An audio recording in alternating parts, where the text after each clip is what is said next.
everyone, c'est moi pour notre vidéo du dimanche. J'espère que vous allez bien et que vous passez une excellente fin de semaine. Alors, chose promise, chose due, je vous avais dit qu'on allait essayer d'entamer les fameux dossiers de Tartaria cette semaine.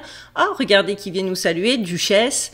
Bon, en même temps, ça faisait un petit moment, j'ai réclamé sa présence.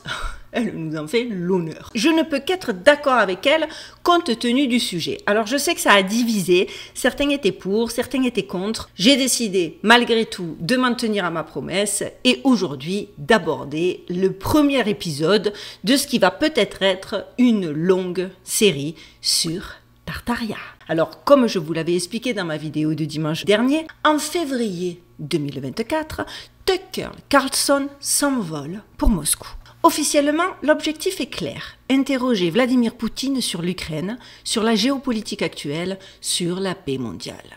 Mais ce que personne n'avait vu venir, c'est ce que Poutine allait choisir de dire, et surtout de ne pas dire. Au cours de cette interview filmée et diffusée dans le monde entier, un nom ancien refait surface, glissé à plusieurs reprises dans la bouche du président russe, la Horde d'Or. Une référence historique pour certains, un souvenir impérial pour d'autres, ou peut-être un signal. Car ce terme, souvent utilisé pour décrire l'occupation mongole de la Russie médiévale, cache une toute autre histoire, celle d'un empire oublié, effacé des livres, et peut-être encore actif sous nos pieds.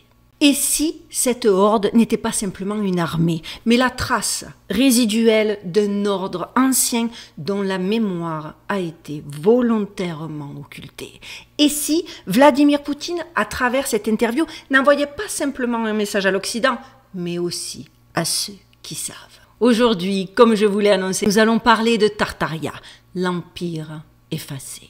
Un empire dont le nom a été moqué, déformé, puis classé comme mythe, mais dont les traces persistent dans les cartes, les chroniques anciennes, les fresques religieuses et parfois même dans les discours des puissants. Ce que vous allez entendre, les amis, aujourd'hui pourrait bien remettre en question toute votre vision de l'histoire. Mais pour cela, il faut commencer par le début. Alors installez-vous confortablement, thé, café, popcorn, ce que vous allez entendre va réellement, surtout pour ceux qui n'en ont jamais entendu parler avant, mais va réellement vous bousculer. Allez, on y va, et c'est maintenant, go!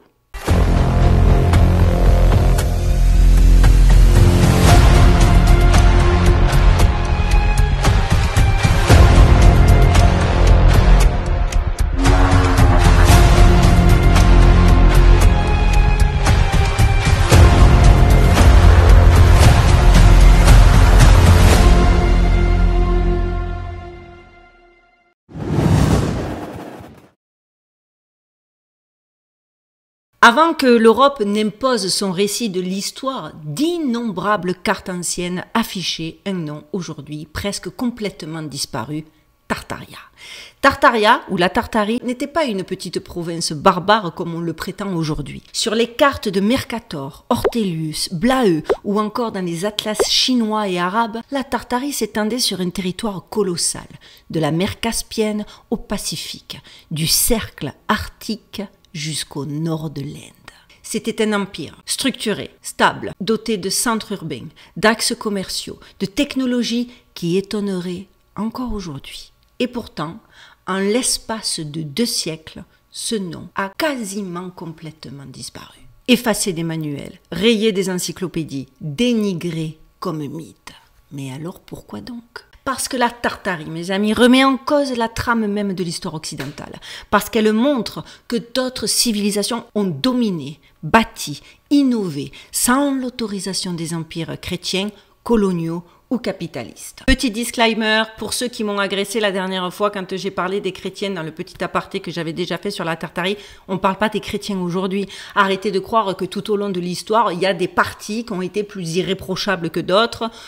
Même si l'histoire a été transformée, vous savez, il y a des imbéciles, il y a des manipulateurs, il y a de l'opposition contrôlée de partout. Alors venez pas arriver en vous sentant offensé dans votre obédience actuelle, parce que effectivement, personne ne s'est jamais conformé, comporté de manière tout à fait irréprochable pendant des siècles et des siècles. Donc ne le prenez vraiment pas personnellement, je le répète, ce n'est pas aujourd'hui, ce n'est pas visé, on n'est pas en train de faire le procès de quelque obédience que ce soit.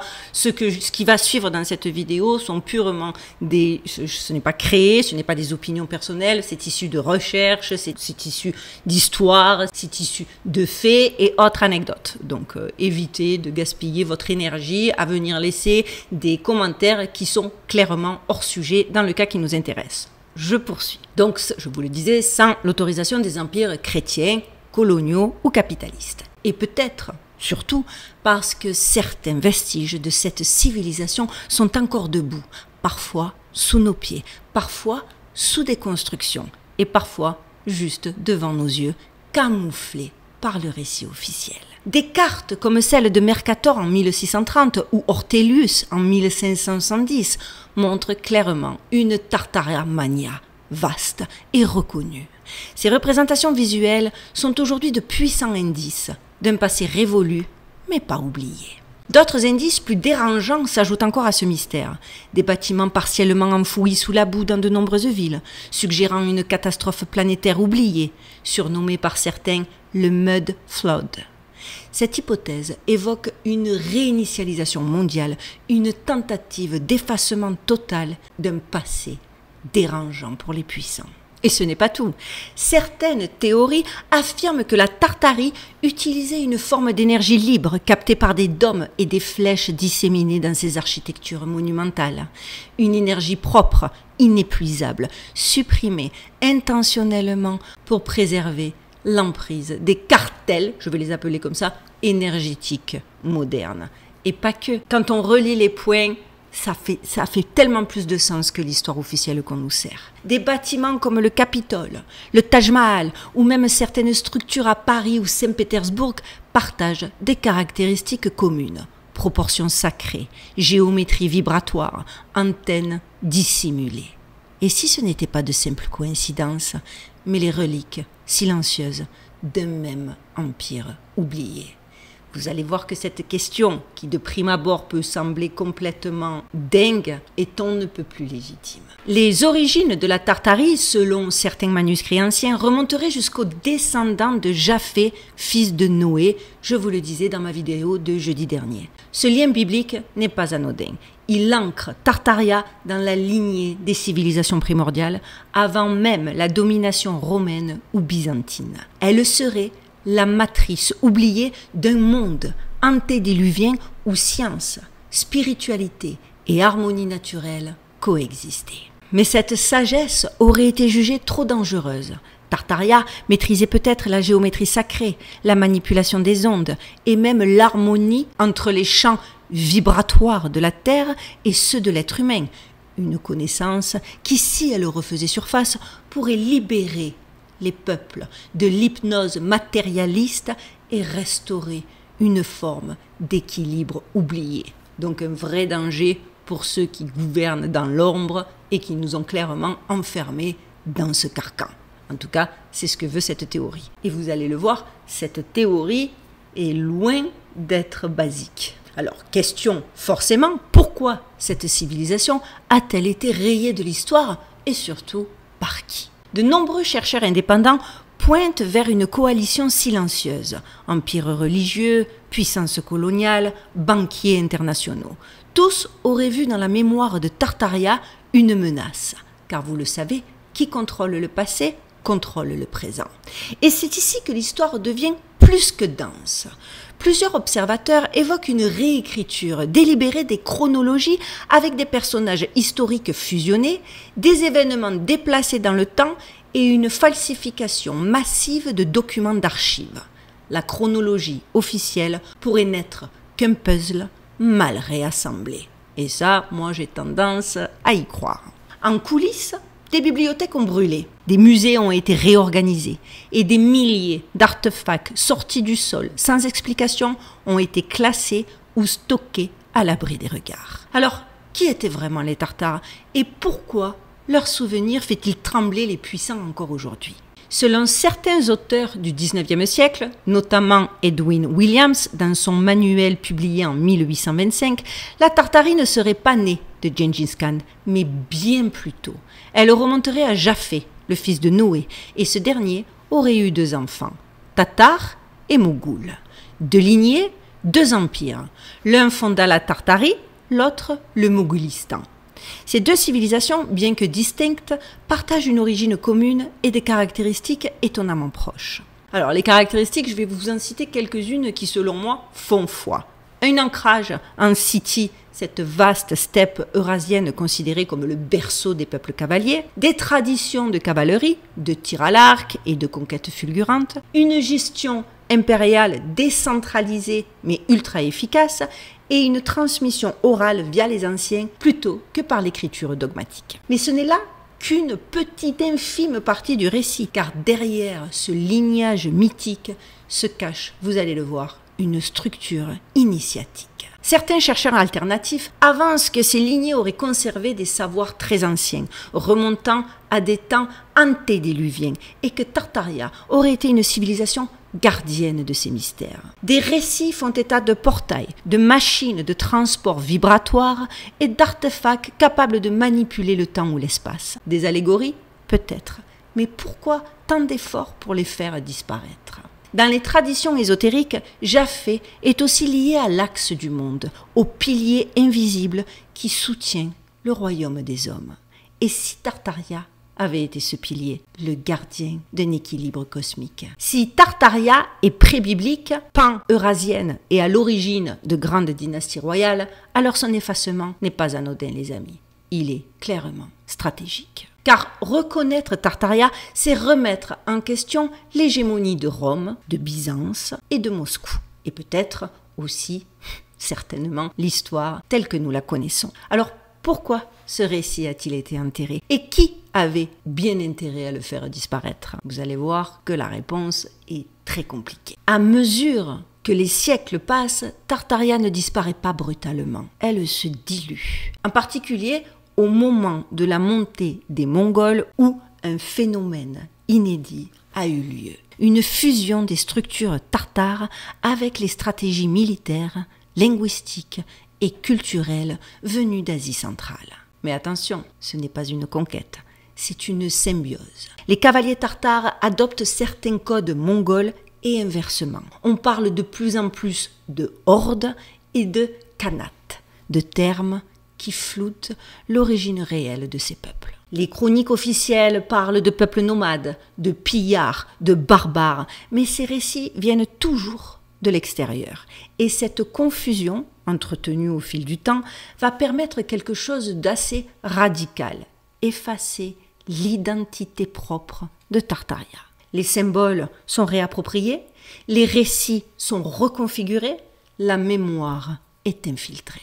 Certains chercheurs évoquent ici un processus de reprogrammation culturelle. Les savoirs anciens sont intégrés, mais les noms sont changés, les figures inversées et les repères bel et bien déformés. La fameuse Yasa, la loi impériale tartare, est présentée comme l'œuvre exclusive des Mongols. Pourtant, certains documents suggèrent qu'elle existait déjà sous des formes proto-tartares avec un système juridique basé sur l'équilibre entre les clans, les cycles lunaires et les principes naturels. Cette fusion, en apparence culturelle, est en réalité, je persiste et je signe, stratégique. Elle permet de recycler les apports tartares, architecture cyclopéenne, organisation militaire, art sacré et j'en passe, dans d'autres récits, tout en complètement effaçant leur origine. Mais pourquoi un tel effacement? Pourquoi ne pas laisser une petite fenêtre, je ne sais pas, inexpliquée, mystérieuse? Non, peut-être parce que Tartaria n'était pas qu'un simple empire parmi d'autres. Peut-être qu'elle représentait une alternative, une autre voie, un modèle d'organisation du monde.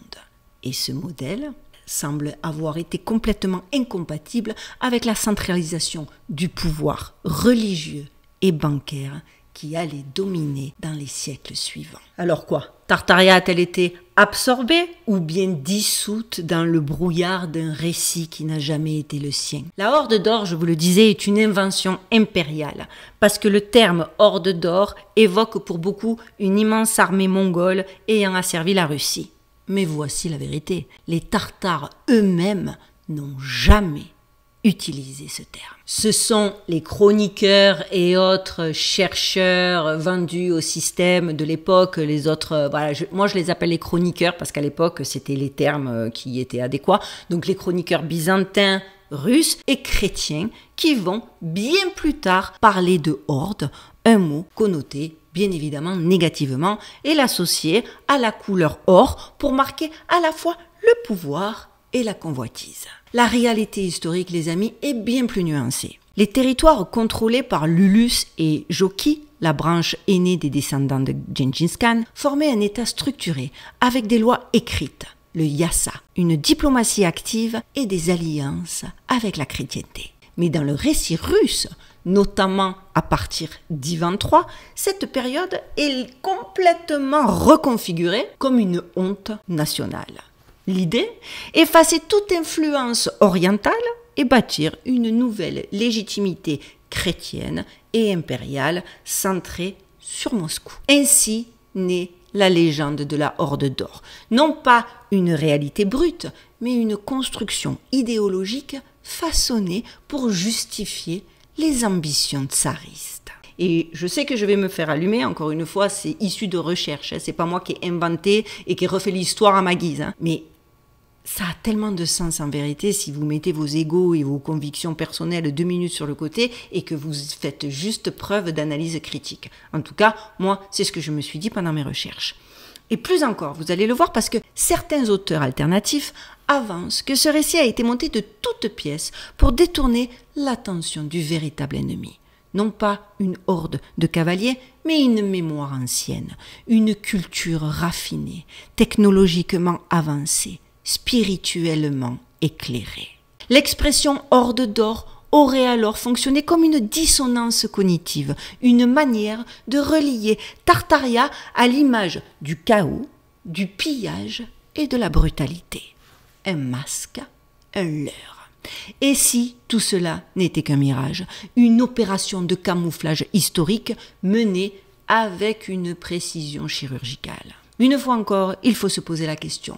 À qui profitait cet effacement? Et pourquoi cette mémoire-là fait-elle tant peur? Je vous le disais, on va trouver l'explication en remontant les faits, et c'est là qu'on arrive au symbole du dragon noir, le Zilan. Peu connaissent son nom, mais tous ont déjà vu sa forme. Créature mi-serpent, mi-dragon, ce symbole apparaît dans l'héraldique de Kazan, ancienne capitale tartare. Il figure aussi dans certaines fresques européennes où, comme je vous le disais dans ma vidéo de jeudi, Saint-Georges terrasse un dragon noir. Mais ici, le dragon n'est pas le mal abstrait, c'est plutôt une allégorie de l'ennemi oriental. Et cette image va devenir un pilier visuel de la reconquête chrétienne. À Naples, à Londres, dans les manuscrits médiévaux, ce combat se répète. Toujours la même scène, le chevalier chrétien qui terrasse la bête orientale. Mais certains historiens alternatifs y voient un récit codé, celui de la destruction de Tartaria. Une destruction non seulement physique, mais aussi symbolique. Car le Zilan, chez les peuples de la Volga, était un totem sacré. Il représentait la sagesse, la longévité et l'équilibre avec la nature. En l'associant à Satan, puis en glorifiant sa destruction, l'Occident aurait, selon cette lecture, sacralisé l'effacement de Tartaria dans l'imaginaire collectif. Et ce n'est pas tout. Le Zilan serait aussi pour certains un symbole lié à l'énergie tellurique, au point de convergence entre les lignes de Léhi et les vortex géospirituels. En éradiquant ce symbole, c'est un système énergétique invisible que l'on aurait voulu effacer. Des fresques, des blasons, des vitraux auraient été retouchés, modifiés, réinterprétés pour que la mémoire du dragon noir devienne celle d'un monstre à abattre, une inversion des valeurs, une guerre des archétypes, et vous savez comment ceux qui gouvernent dans l'ombre sont hyper forts. D'ailleurs, c'est pour ça qu'il serait peut-être temps de remettre de l'ordre dans le monde des valeurs, parce qu'à force de tout mixed up et d'être upside down, certaines personnes ont vraiment perdu la réalité du symbole premier. Mais ça, c'est un autre sujet que je ferai peut-être dans une vidéo. Alors, la guerre contre Tartaria s'est-elle jouée aussi dans les images, dans les symboles? Et si, comme le dit le vieux proverbe gnostique, ce que tu ne peux détruire, tu dois le faire haïr, n'avait jamais été autant à propos. En tout cas, il me semble que cette question, vous allez le voir, on ne peut plus légitime. Parce que lorsque l'on revient sur l'interview de Poutine, quand même, qu'est-ce que ça veut dire? Simple référence ou message codé? Lorsqu'il évoque la Horde d'Or dans son interview, donc avec Tucker Carlson, Vladimir Poutine ne semble pas faire simplement un rappel historique. Je vous invite à aller regarder l'interview si vous ne l'avez pas vue au vu des éléments que je vous donne. Il insiste, il répète et surtout, il insinue. Dans ses propos, plusieurs couches peuvent être entendues. Une dénonciation de la réécriture de l'histoire par l'Occident, un rappel que la Russie a connu des dominations, mais qu'elle s'est toujours relevée, et surtout un glissement sémantique étrange vers les origines profondes de l'identité russe. Et c'est là que ça devient troublant, car sur le drapeau impérial russe, celui qui flotte derrière lui lors de certaines allocutions, on voit Saint-Georges terrasser le dragon. Or, je vous l'ai expliqué, ce dragon pour certains n'est rien d'autre que Zylant, symbole tartare ancestral. Hasard ou réappropriation symbolique?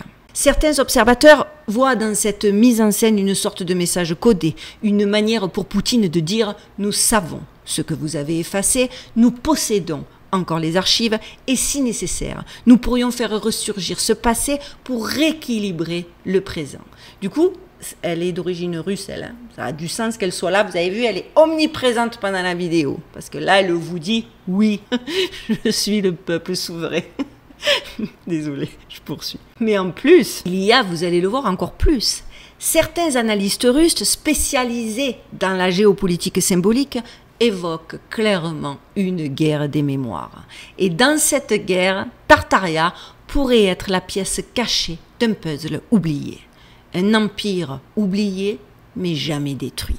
Une conscience historique enfouie dans les archives, les rites et les paysages sacrés de l'Eurasie. Et si Poutine, en évoquant la Horde d'Or, faisait bien plus que simplement rappeler l'histoire? Et si, en pleine guerre des récits, en plein moment des révélations, comme je vous dis depuis un moment, hein, on est dans cette dynamique-là, il plantait une graine, une invocation symbolique destinée à réveiller des forces anciennes, à réveiller nos consciences endormies. Révéler Tartaria serait clairement un cataclysme narratif indiscutable. Reconnaître l'existence et l'ampleur de la Tartarie, ce n'est pas seulement redonner sa place à un empire oublié, les amis, c'est renverser la table. Car vous l'avez compris, si Tartaria a bien existé, elle disposait d'une technologie avancée, d'une organisation sociale stable et d'une architecture surpassant celle de l'Europe médiévale. Alors, c'est tout notre narratif historique qui s'effondre. Les chronologies ne tiennent plus. Les âges sombres ne sont peut-être que des reconstructions biaisées. Et l'idée selon laquelle la civilisation aurait progressé de manière linéaire devient un dogme à reconsidérer. Tartaria devient la pièce manquante entre l'Atlantide mythique et le nouvel ordre mondial. Une civilisation effacée parce qu'elle détenait un modèle alternatif, une mémoire dissimulée pour éviter que les peuples ne se souviennent de leur grandeur, et une vérité bien trop dérangeante pour être acceptée par les gardiens du récit unique. Et cela explique aussi pourquoi certains s'acharnent à classer le mot Tartaria comme pseudo-historique, complotiste ou fiction d'Internet. Mais si tout cela n'était pas une fiction, à un moment donné les amis, surtout ceux qui s'acharnent le plus à vouloir le nier, vous devriez au moins à minima vous poser la question. Des chercheurs, des archivistes, des passionnés du monde entier réouvrent des cartes, réinterprètent des symboles, relisent les anciens récits et découvrent morceau par morceau ce puzzle oublié. Et on dirait bien que ce puzzle, une fois reconstitué, révèle la carte d'un monde perdu, un monde que certains ont juré de ne jamais laisser ressurgir. Alors écoutez, maintenant que vous avez tout vu, tout entendu, posez-vous cette question très simple. Et si l'histoire qu'on nous enseigne n'était bel et bien qu'un écran de fumée. Et si derrière les dates, les batailles, les récits officiels, une autre trame, plus vaste, plus dérangeante, se dessinait en creux? Tartaria n'est peut-être certainement pas morte. Elle a simplement été renommée, fragmentée, dissimulée. Peut-être, certainement, existe-t-elle encore dans certaines traditions orales, dans des cartes interdites ou dans les sous-sols scellés de certaines de nos capitales. Et si l'obsession des élites pour le contrôle du passé était justement la preuve que certaines vérités ne doivent pas refaire surface? Mais le passé, les amis, fort heureusement, a la mémoire longue. Et les pierres parlent. Ce que Poutine n'a clairement pas dit à Tucker Carlson, peut-être l'a-t-il quand même drôlement suggéré. Peut-être qu'il prépare le terrain. Et si la Tartarie était la clé d'un nouvel échiquier géopolitique? Et si ce mythe était la vérité la plus explosive de notre ère post-vérité? La prochaine fois que vous allez voir une vieille carte, un blason oublié, un bâtiment dont l'origine semble floue, posez-vous donc cette question. Et si c'était Tartaria? Voilà les amis, voilà quand même un sujet qui est clairement mind-blowing et qui nous offre une série à traiter sur Tartaria, mais diverses et variées, hein, parce qu'entre les bâtiments, entre justement le mud flood, j'ai traité un sujet qui est connecté à Tartaria, je vous les mets en barre de description de cette vidéo, et vous allez voir combien ça a du sens. Et je voulais commencer par cette introduction. Avec cette première vidéo, je voulais avant tout poser le décor parce que comme je vous le disais, les réactions ont été assez mitigées entre ceux qui voulaient des sujets sur Tartaria, ceux qui me disaient qu'il y en avait déjà trop et qu'on n'avait plus rien à apprendre et ceux qui disaient que ça ne les intéressait pas. Alors je fais un test. C'est une petite fenêtre, une porte d'entrée vers, je le répète, une série. Parce que Tartaria, ce sera une série à ce moment-là. Parce qu'il y a beaucoup de choses à aborder. Parce que j'ai l'impression que énormément de vérités sont connectées avec Tartaria.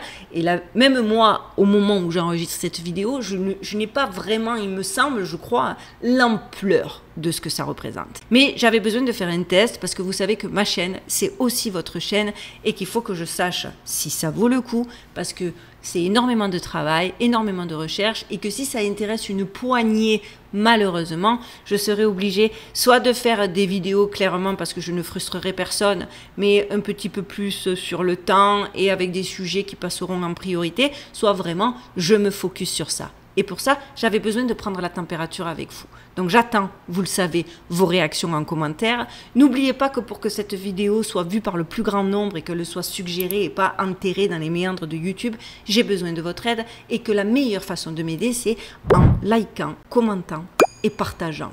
Les petits nouveaux, abonnez-vous parce que l'intérêt est de créer une communauté forte et plus on est nombreux, plus on est fort. Alors vraiment, ces deux actions sont très importantes. Ça m'aide beaucoup parce que ceux qui sont là depuis les premières heures de ma chaîne, vous savez combien je m'investis dans cette chaîne, combien c'est énormément de travail et combien j'aimerais la voir grandir. C'est mon bébé au final. Hein. Et puis ces sujets sont tellement fascinants, tellement méconnus, tellement boudés, tellement en plus, des fois sous des prétextes, mais des prétextes pathétiques. Genre, oh, je suis chrétien et tu as l'air de dire que dans l'histoire de Tartaria, les chrétiens ont les mauvais rôles. Non, please, s'il vous plaît. À travers l'histoire, je le répète, il n'y a pas une seule obédience qui a été clean de A à Z. Donc ne le prenez pas comme une critique personnelle et certainement pas comme une critique de vos croyances, mais plutôt comme une histoire qui a été manipulée par des gens qui n'étaient peut-être pas des vrais chrétiens, qui n'étaient... On ne sait pas. Et j'ai envie que justement, on le découvre ensemble.